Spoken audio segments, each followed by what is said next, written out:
বছর ধরে চলা ধ্বংসযজ্ঞে মৃত্যুপুরীতে পরিণত হয়েছে ফিলিস্তিনের গাজা উপত্যকা।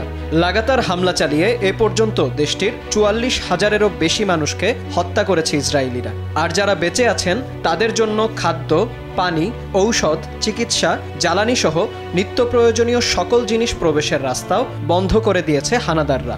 ফলে একদিকে ইসরায়েলি সেনাদের ভয়, আর অন্যদিকে ভয়াবহ মানবিক সংকটে দিশেহারা হয়ে পড়েছে নির্যাতিত ফিলিস্তিনিরা।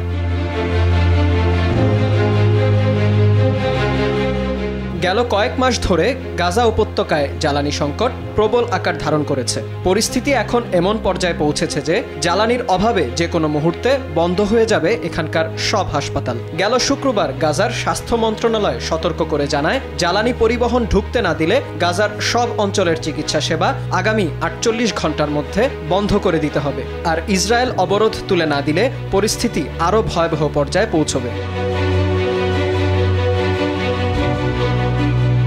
জাতিসংঘের মতে ইসরায়েলের বর্বর আক্রমণে গাজায় বসতভিটা হারিয়েছে প্রায় ৮৫% ফিলিস্তিনি। খাদ্য, বিশুদ্ধ পানি এবং ঔষধের তীব্র সংকটে এরা সকলেই ভয়াবহ মানবিক নিরাপত্তাহীনতায় দিন পার করছে।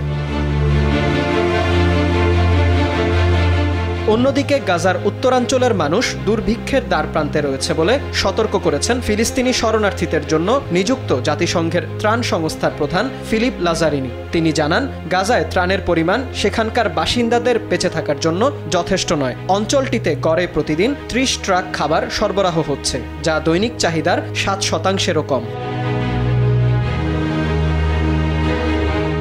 এদিকে বিষয়টি নিয়ে গভীর উদ্বেগ জানিয়েছে বিশ্ব স্বাস্থ্য সংস্থা থেকে শুরু করে বিশ্বের বিভিন্ন মানবাধিকার সংগঠনগুলো। তারা বলছে, এসব অঞ্চলে ত্রাণ কার্যক্রমে বাধা দিয়ে মানুষের মৌলিক অধিকার থেকে বঞ্চিত করছে ইসরায়েল। ফলে গাজায় ত্রাণ সামগ্রী পৌঁছানো দিন দিন আরও কঠিন হয়ে পড়ছে।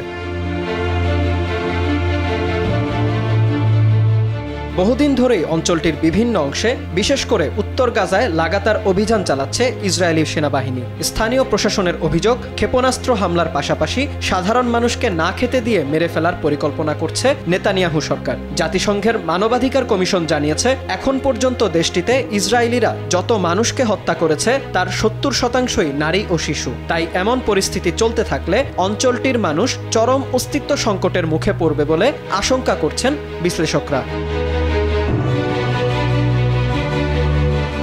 বিন ইয়ামিন, RTV।